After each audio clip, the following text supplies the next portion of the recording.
Great news, you've made it to day 2. So exciting.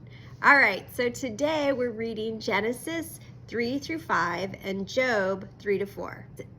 Once again, I recommend the SOAP method: scripture, observation, application, and prayer. My big takeaway today, well, I had 2 today. Yay. One was that this is an old thing for me, but every time it blows my mind that when Adam and Eve ate from the tree of knowledge of good and evil, they only had a knowledge of good and evil. It doesn't mean that we understand what is actually good and what is actually evil.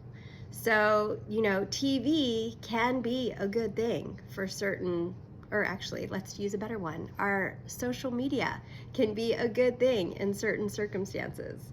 But there's other circumstances where it's a really bad thing, like people doing bullying and then people committing suicide. So we understand the difference between good and evil, but how we are operating and applying in the world what is actually good and evil is really only God's superior wisdom and knowing of all things that can determine that. Anyway, that's one of my favorite takeaways from the Bible, period. The other thing that absolutely blew my mind when I studied that this time was the offering of Cain and Abel. I have wrestled the entire time, God, what was wrong with Cain's offering? He worked the land, he gave you his very best. Why was that not equivalent to Abel?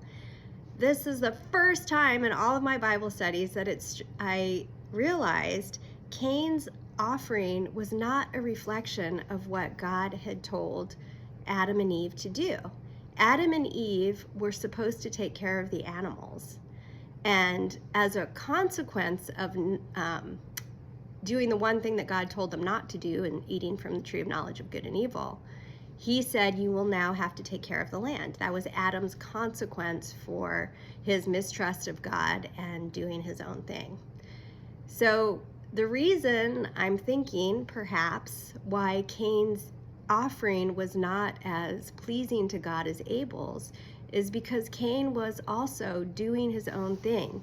He wasn't following what God had told them to do. And if we look in the Bible, 1 Samuel 15:22 says, God enjoys obedience over sacrifice. And don't we all?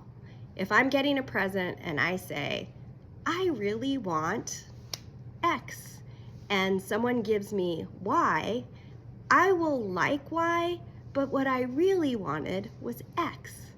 So anyway, mind-blowing insight for me that has all kinds of ramifications in my daily life. I hope you have a similar insight for yourself. I'd love to hear about it. Please comment.